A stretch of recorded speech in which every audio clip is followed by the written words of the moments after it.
Sex workers of Reddit. Have any of you ever had a close friend be a surprise customer? I worked in a brothel in my hometown. Before the brothel, I worked at a pharmacy owned by a man I got along especially well with. We had a very close relationship with mutual feelings for one another, except he was married, and so we addressed the feelings by never acting on them. He always said he wished he had a time machine so he could go back in time and be with me, and that whoever I dated would be the luckiest man in the world, etc. One day at the brothel, some dude booked me and I accepted the booking. When I got in the room, I noticed he was my old boss's son I had met a few times when he had come to see his dad. He said he had been fantasizing over me since he had met me, which was weird because in the pharmacy I never looked decent. And it was so weird sleeping with him. He had the same smile and eyes as his dad, and it really tripped me out. He became sort of besotted by me. He found me on Facebook and would ask me when I was working or if he could come over. It was weird because he knew I had feelings for his dad and didn't really care. One day, he was pestering me, so one of my coworkers suggested I say to him, I will agree to have a booking with him if he brings a pair of his father's dirty underwear. He was freaked out, but actually considered it. I told him I was joking and wouldn't be seeing him again. I felt guilty and weird. It was too close to home. One of my friends still works for his dad, and he can be difficult to work with. She always says once she quits, she will say, I quit, and Catcube f***ed your son. Guys from school and stuff would come in, but generally I would avoid them or just decline if I knew they were choosing me because they knew me. It's just easier not to mix things. Clients don't seem to understand that it's completely transactional and that I'm not interested in talking to them for free. Story 2. Other way around. When I turned 22 or 23 for my birthday, we went out drinking and ended up at a strip club. Stripper was making her rounds on stage to everyone sitting at the pit. She jumps on me and says my name excitedly. Only then I realized it was an employee of mine. Made sense why she couldn't work nights. I was a manager at a restaurant and had like 15 employees at the time. Was not a big-time businessman at 22. Story 3. Not a sex worker, but a girl from my high school became a somewhat popular cam model / amateur porn creator. Nearly 50 million views on Pornhub. My school was small, so everyone knew everyone, and she dated a good friend of mine for a while. As if she was fitting a stereotype, she was the very quiet, nerdy, shy girl in high school. I found out what she did, but made no attempt to reach out to her because I had no reason. One day, I came across her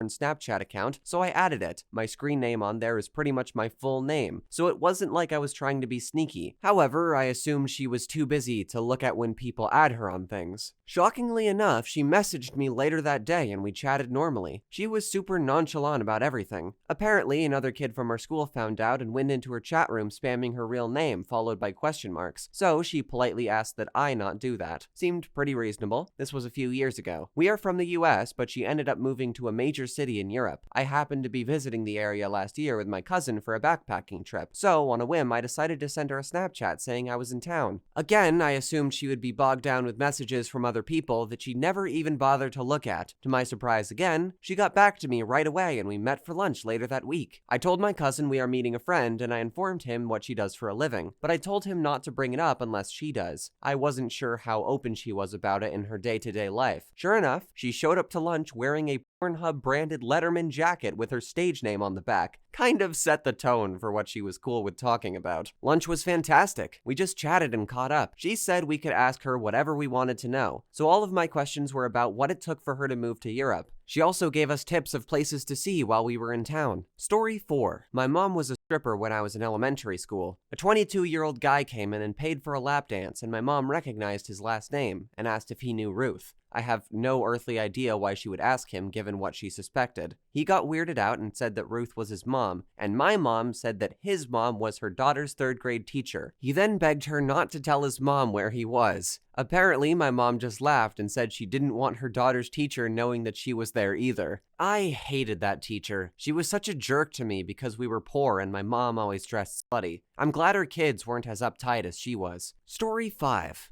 My much younger brother was getting married and had a bachelor party at a strip club with a dozen of his high school friends. After about an hour there, a rather ordinary-looking stripper comes on stage, takes off her top, and our table of guys go wild, standing and applauding and hollering. I have no idea what is going on. The stripper looks through the stage lights, her eyes get really big, she grabs her top and runs off stage to the back. Bouncers come running over to our table, thinking we're starting trouble. Nope. It turns out all of the guys in his high school class had a history class with her a few years back. She later came out and talked with us. said she never thought she'd see someone, let alone 12, she knew. It was in the next town over. Story 6. I was not a sex worker at all, but I was a fine art model for a college for a while. There were so many people that I went to high school with that entered those classes over the 2 years I worked there. Usually they wouldn't say anything and I wouldn't say anything, and I would just get naked and pose for 3 hours, lol. Sometimes we would chat after, but sometimes we would ignore each other and pretend it didn't happen. Story 7. In college, one of my girlfriend's suite mates used to model nude for art classes. Fast forward about 8 years, I went to a bachelor party for a friend, and we all went to a strip club. One stripper came out wearing the naughty schoolgirl outfit, and I realized her as my girlfriend's suite mate. As I was turning to tell my friend, the groom, that I knew her, he turned to me and said that he knew her. Turns out that when he managed a restaurant, she was one of his servers. His brother thought this was hilarious and paid her to do a lap dance for my friend. She had a great figure, but my friend never took his eyes off hers to where she would see him looking at her body. Even when she turned her back to him, he looked at the back of her head because he felt so uncomfortable. Story 8. In the mid-90s, my friends took me to a strip club for my bachelor party. A few cocktails and a few stage shows in, and out walks an ex-girlfriend of mine.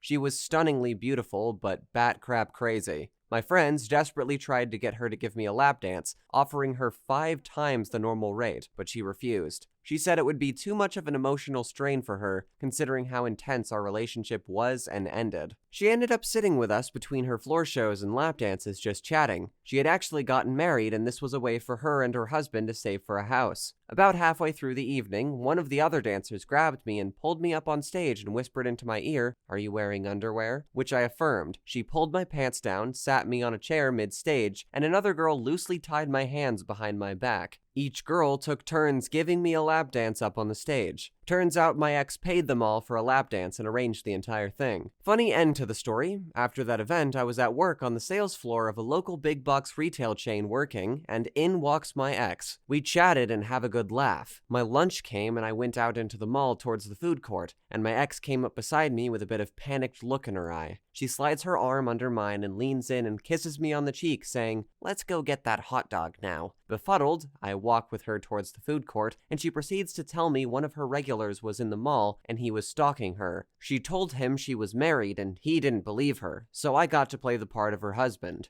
I walked her out to her car after the hot dog and a leisurely chat to make sure she was safe, and never heard from her again. Story 9. When I was a cam girl, I would have many guys message me saying they were my cousin or something. They were not, just trying to play out a fetish, and I wasn't into it. So then one day, a guy in the main chat said that he knew me and his name was AJ, fake name. I was like, yeah, right. I've only ever known one AJ. If it's true, what's my name? And sure enough, he put my real first name right there in the chat. We were in a youth group in church together almost a decade before that. He became a regular. I don't think that the youth group accomplished what it set out to accomplish. Story 10. Not a sex worker, but I found out a girl from high school that I had a crush on was a stripper. It was my buddy's bachelor party. We load up in a van and head out about an hour away to a better strip club. We get in and settle at a table. About 30 minutes in, I get a tap on the shoulder and this sexy-ass chick hops in my lap. She calls me by the nickname I had in high school and hugs me. She was always tomboyish in high school, never wore makeup, always competed well in the gym, kinda nerdy, quiet, and reserved, but always very pretty if you think about it. I didn't recognize her for a full minute. It was a fun reunion. It was a full nude spot and she gave no fucks during her stage performance. Really seeing everything, I really should have tried to pursue it in high school, but I was a dumbass back then. Story 11. There was a girl I went to high school with who was basically a walking stereotype. She fit so well into the archetypal ditzy blonde mold that you might swear it was an act if you didn't know better. She was also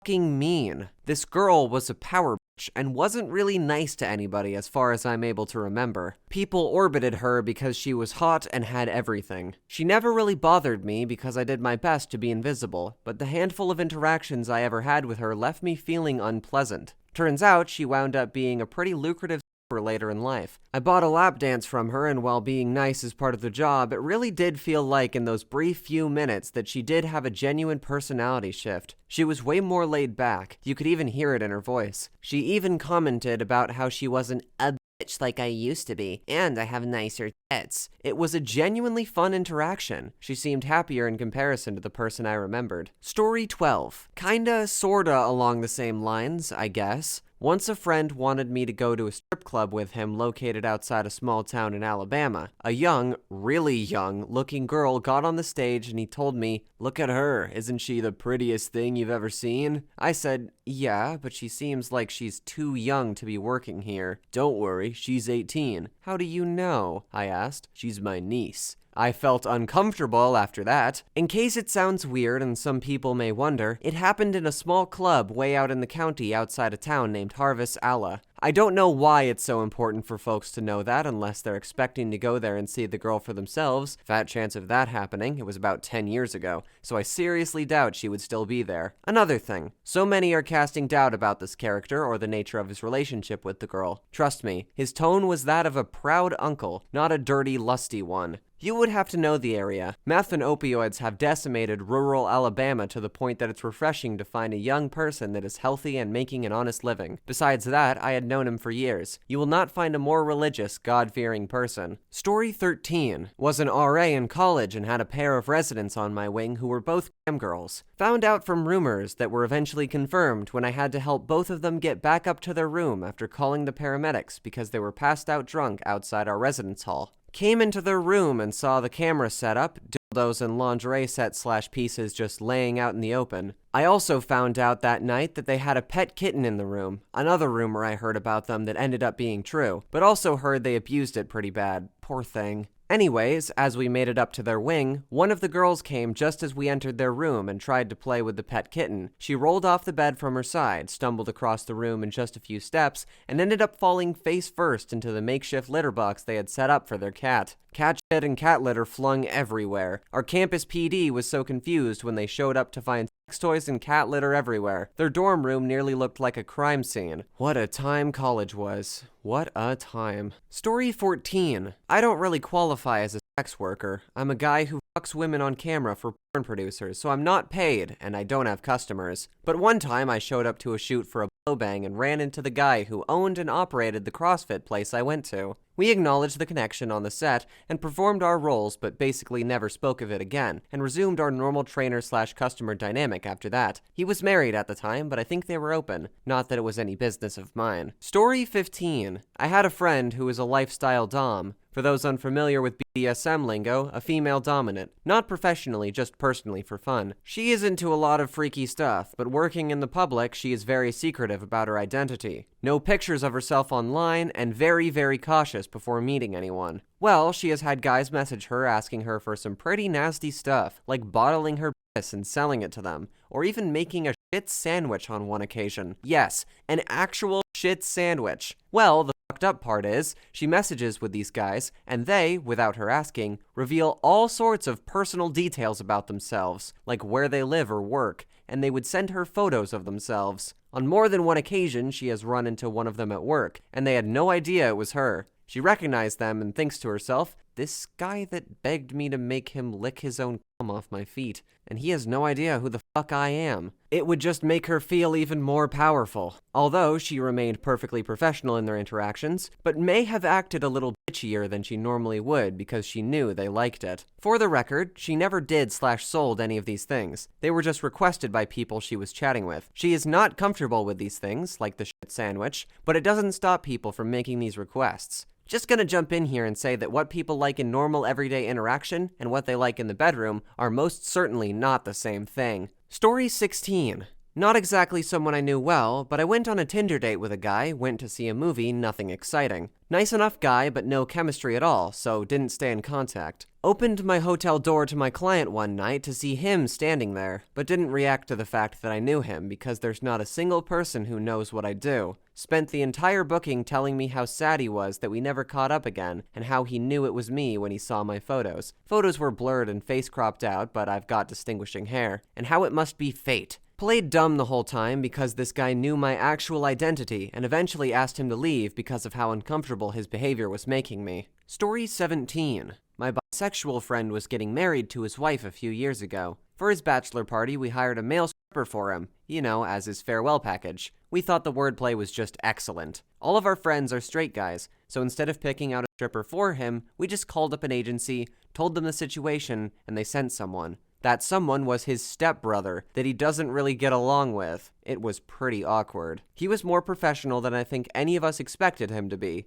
He called the agency, and they sent someone else over within an hour. A woman this time who was not in any way related to anyone there. They apparently have a bit of a better relationship now. The awkwardness and embarrassment of the situation gave them something to bond over a little. Story 18. Not a worker, though funny story. One night my best mate was in town, lived in another state, used to live here. We went out clubbing and eventually decided to go to the strippers, pay our money, and as we enter, my friend notices a stripper laying on her back, spread eagle for a guy. Highly drunk, he yells out, "Hell, how good it is!" The stripper hears and notices my friend, sits up and yells, "What are you doing in here?" My friend instantly went and sat in the corner, proper embarrassed. Turns out it was his cousin.